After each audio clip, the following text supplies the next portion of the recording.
Royal Challengers Bengaluru. ఈ team పేరు వినగానే అందరికీ గుర్తొచ్చేది Virat Kohli, AB de Villiers, Gayle star ప్లేయర్లు, భారీ ఫ్యాన్ బేస్. కానీ కప్ మాత్రం కాదు. 17 సీజన్లు, ఎంతోమంది కెప్టెన్లు మారారు, ఎంతోమంది స్టార్ ప్లేయర్లు వచ్చారు, కానీ ఆర్సీబీ కల మాత్రం నెరవేరలేదు. అలాంటి టైంలో ఎలాంటి హైప్ లేకుండా, ఎలాంటి స్టార్ స్టేటస్ లేకుండా ఒక సాధారణ ఇండోర్ కుర్రాడు ఆర్సీబీలో అడుగుపెట్టాడు. అతడే రజత్ పటిదార్.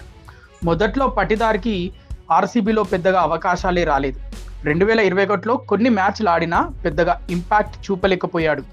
దాంతో 2022 మెగా ఆక్షన్లో ఆర్సీబీ అతడిని కొనుగోలు కూడా చేయలేదు. ఒక దశలో అతడి ఐపీఎల్ కథ అక్కడితో ముగిసిపోయిందని అందరూ అనుకున్నారు.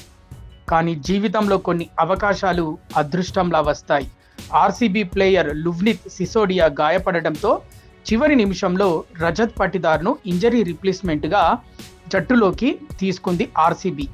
ఆ రోజు ఆర్సీబీ తీసుకున్న ఆ చిన్న నిర్ణయం తర్వాత ఫ్రాంచైజీ చరిత్రనే మార్చేస్తుందని ఎవ్వరూ ఊహించలేదు.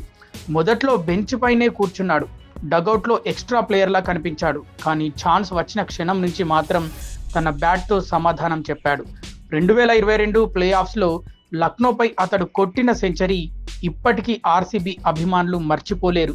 నాకౌట్ మ్యాచ్లో 112 పరుగులతో ఒంటి చేత్తో మ్యాచ్ను గెలిపించాడు. అప్పుడే అందరికీ అర్థమైంది ఈ కుర్రాడిలో ఏదో స్పెషల్ ఉంది అని. కానీ అతడి ప్రయాణం అంత ఈజీ కాదు. ఇంజరీలు వెంటాడాయి. 2023 హీల్ ఇంజరీతో మొత్తం సీజన్కే దూరమయ్యాడు. చాలామంది ప్లేయర్లు అక్కడితో కుంగిపోతారు, కానీ పటిదార్ మాత్రం కాదు. తిరిగి వచ్చాడు, మళ్ళీ రన్స్ కొట్టాడు, మళ్ళీ తన ప్లేస్ సంపాదించుకున్నాడు. ఇక తర్వాత వచ్చిన మలుపు అయితే అస్సలు సినిమా క్లైమాక్స్లా ఉంటుంది. విరాట్ కోహ్లీ కెప్టెన్సీ తర్వాత ఆర్సీబీకి కొత్త లీడర్గా రజత్ పటిదార్ను ఎంపిక చేసింది మేనేజ్మెంట్. ఆ నిర్ణయం చూసి అప్పట్లో చాలామంది షాక్ అయ్యారు. స్టార్ కాదు, ఇండియా రెగ్యులర్ ప్లేయర్ కూడా కాదు, ఇంత పెద్ద టీంని ఎలా నడిపిస్తాడు అంటూ సందేహపడ్డారు. కానీ పటిదార్ మళ్ళీ మాటలతో కాదు, ఆటతో సమాధానం చెప్పాడు. కెప్టెన్ అయిన తొలి సీజన్లోనే ఆర్సీబీకి చరిత్రలో మొదటి ఐపీఎల్ కప్ అందించాడు. 17 ఏళ్ల కలను నిజం చేశాడు. ఆర్సీబీ అభిమానుల కన్నీళ్లకు చివరికి ఆనందం ఇచ్చాడు. అక్కడితో ఆగలేదు. ఇప్పుడు మరోసారి ఆర్సీబీని ఫైనల్కు తీసుకెళ్తున్నాడు. అది తన భయంకరమైన బ్యాటింగ్తో. ప్లే ఆఫ్స్ వస్తే చాలు రజత్ పటిదార్ ఇంకో లెవెల్లోకి వెళ్ళిపోతాడు. ఎల్ఎస్జీపై 112, ఆర్ఆర్పై హాఫ్ సెంచరీ, ఇప్పుడు జీటీపై 33 బంతుల్లో 93 నాట్అవుట్. రబాడా, రషీద్, సిరాజ్, ప్రసిద్ ఎవరిని వదలలేదు. అసలు అది క్వాలిఫైయర్ మ్యాచా లేక పటిదార్ నెక్స్ట్ ప్రాక్టీసా అన్నట్టుగా సిక్సర్ల వర్షం కురిపించాడు.